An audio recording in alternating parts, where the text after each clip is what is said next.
Assalamualaikum warahmatullahi wabarakatuh. Rekan-rekan sekalian, hari ini saya punya satu pertanyaan baru buat kita. Kenapa isim itu bisa rofa atau marfu'? Ayo, kalau sebelumnya kita telah menjawab pertanyaan kenapa isim itu majrur. Ada 3 alasan. Terletak setelah huruf jar, mudhafun ilaih, atau dia mengikut isim yang majrur. Maka pertanyaan hari ini, kenapa isim itu bisa rofa? Ayo, ada yang menjawab karena dimasuki huruf rofa. Oh, tidak ada, huruf rofa itu tidak ada. Mungkin ada yang menjawab karena tidak dimasuki huruf nasab atau huruf jazam. Ya memang huruf nasab sama huruf jazam itu tidak masuk kepada isim, dia hanya masuk kepada fi'il mudhari'. Maka hari ini kita akan memberikan 2 alasan kenapa isim itu bisa marfu'. Hari ini kita bicara tentang jumlah, atau dalam bahasa Indonesia disebut dengan kalimat. Jumlah dalam bahasa Arab itu ada 2. Ada jumlah fi'liyah, ada jumlah ismiyah. Kalau jumlah fi'liyah itu adalah jumlah yang dimulai dengan fi'il. Bisa fi'il madhi, bisa fi'il mudhari' atau bisa fi'il amr. Adapun jumlah ismiyah adalah jumlah yang dimulai dengan isim. Atau lebih lengkapnya, al-jumlatul ismiyah hiya allati tatakawwan min al-mubtada' wal khabar. Yaitu jumlah yang terdiri dari mubtada' dan khabar. Jadi mubtada' itu pasti isim. Mubtada' itu berada di awal kalimat dan dia isim, maka dia dinamakan dengan jumlah ismiyah. Adapun mubtada ismun marfu'un yaqa'u fi awwalil jumlah. Mubtada itu adalah isim yang marfu'. Jadi setiap mubtada harus marfu', tidak boleh mansub, tidak boleh majrur. Yaqa'u terletak fi awwalil jumlati, di awal jumlah atau kalimat. Al khabar ma yukmilu ma'nal mubtada. Adapun khabar adalah yang melengkapi makna mubtada. Jadi mubtada itu belum lengkap maknanya sebelum ada khabar. Walaupun mubtada itu di belakangnya sudah ada kata-kata lain yang panjang atau ada beberapa kata yang lain, tapi maknanya belum lengkap, berarti belum ada khabar. Sebagai contoh, guru yang pergi ke sekolah setiap hari itu, ini belum ada khabarnya. Nanti kita tambah di belakangnya ganteng. Ganteng itulah jadi khabar. Sebenarnya kalau kalimat atau kata-kata yang panjang tadi kita hapus saja, guru itu gantengnya selesai. Karena ganteng itu khabarnya. Jadi khabar itulah yang menjadi pelengkap makna dari mubtada. Nah, kita akan berbicara tentang contoh-contoh mubtada dan khabar. Pertama ada al-mudarrisu hadirun. Guru itu hadir. Nah, disinilah saatnya kita mempraktekkan apa yang dulu kita pelajari dalam alamatul i'rab. Al-mudarrisu hadirun. Al-mudarrisu ini adalah mubtada marfu' bi dhammah li'annahu isim mufrad. Jadi kalau dulu kita mengi'rabkannya langsung saja, al-mudarrisu marfu', entah kenapa dia marfu' belum kita bahas. Jadi sekaranglah pembahasannya, karena mubtada itu adalah isim marfu', maka mubtada inilah yang menjadi alasan dia menjadi marfu'. Jadi kita sebut alasannya dulu kenapa dia marfu'. Al-mudarrisu mubtada marfu' bi dhammah li'annahu isim mufrad.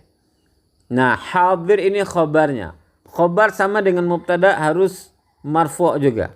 Hadirun khabar marfu' bi dhammah li'annahu isim mufrad. Yang bawah sama aja. Ini hanya perbedaan, kalau yang di atas itu tidak pakai ta marbutah, berarti dia untuk laki-laki atau mudzakkar. Adapun yang di bawah itu adalah untuk muannats. Contoh berikutnya, al-mudarrisani hadirani. Kita i'rabkan al-mudarrisani mubtada marfu' bi al-alif. Li'annahu isim musanna. Hadirani khabar marfu'un bil alif li'annahu isim musanna. Yang di bawah juga sama. Jadi antara muzakkar dan muannas untuk isim mufrad dan untuk isim musanna cara mengirabkannya sama saja. Contoh berikutnya, at-talibuna hadiruna. At-talibuna mubtada marfu' bil waw li'annahu jama' mudzakkar salim. Hadiruna khabar marfu' bil waw li'annahu jama' mudzakkar salim. Nah, di bawah ini agak berbeda karena jamaknya adalah jamak taksir. At-tullabu hadiruna. At-tullabu mubtada marfu' bi dhammah li'annahu jama' taksir. Hadiruna khabar marfu' bil waw li'annahu jama' mudzakkar salim. Dari beberapa contoh yang kita tampilkan tadi, maka bisa kita lihat bahwa apabila mubtada'nya mufrad, maka khabarnya ikut mufrad. Apabila mubtada'nya musanna, maka khabar ikut musanna. Apabila mubtada'nya jama', maka khabar ikut jama'. Kalau dalam mudhaf-mudhafun ilaih pembahasan kita sebelumnya, isim yang pertama itu tidak beralif lam. Sekarang isim yang pertama yang malah beralif lam. Isim kedua tidak ada alif lamnya. Jadi kalau ada isim pertama beralif lam, yang kedua tidak, maka curigalah bahwa itu adalah mubtada dan khabar. Kalau sama-sama beralif lam, maka itu adalah man'ud dan na'at.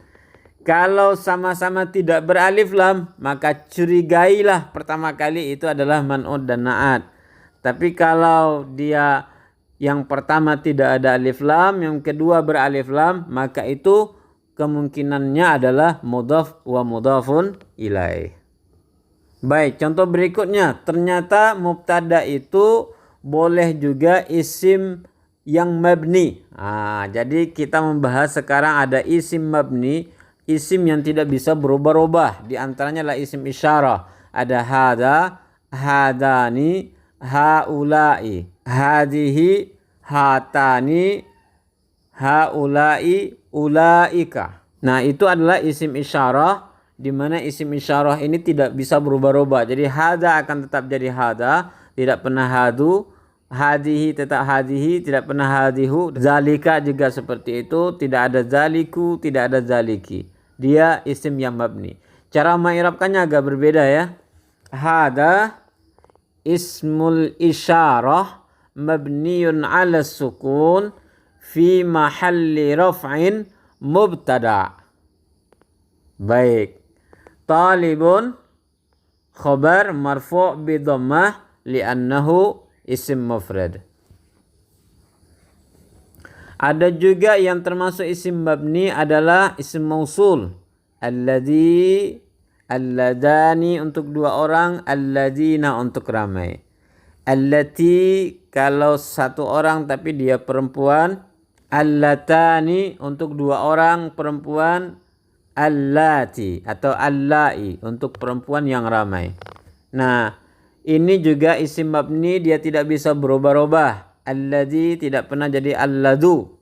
Nah, cara mengirabkannya sama dengan yang di atas, tapi kita sebutkan dia isim mausul.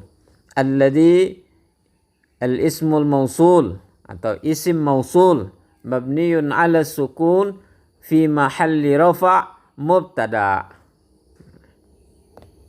Khabarnya ada di bawah. Muallimun. Muallimun khabar marfu' bi dhammah li'annahu isim mufrad. Sekarang huwa hadir. Nah, huwa ini adalah isim dhamir.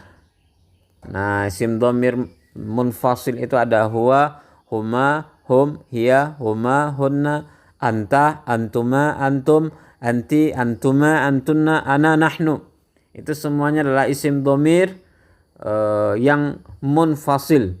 Sebenarnya baik itu isim dhamir munfasil atau muttasil, itu semuanya dihukum mabni, dia tidak bisa berubah. Jadi huwa tidak akan pernah jadi huwu, tidak pernah jadi hui.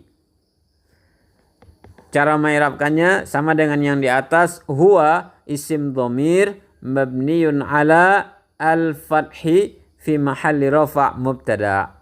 Hadirun khobar marfu' bi dhammah li'annahu isim mufrad. Baik, ini adalah contoh mubtada yang kita sebut dengan masdar muawwal. Apa itu masdar muawwal? Yaitu an ditambah dengan fi'il mudhari'. Apabila kita jumpa an ditambah fi'il mudhari', itu namanya masdar muawwal. Jadi an ini adalah huruf nasab, mudhari' itu fi'il, tapi gabungan antara an dengan mudhari' dia menjadi isim.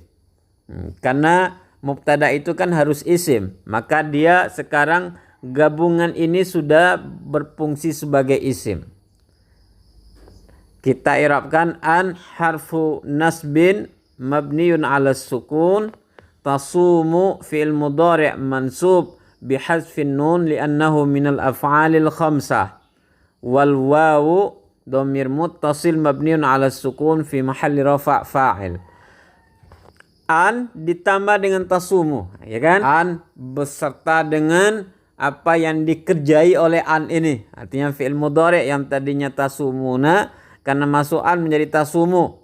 Jadi an wa ma'muliha namanya adalah masdar muawwal fi mahalli rafa' mubtada. Baik, khairun khabar marfu'un bi dhammah li'annahu isim mufrad. Lakum allamu harfu jarrin mabniun 'alal fathi, kum dhamir muttasil mabniun 'alas sukun fi mahalli jarrin majrur.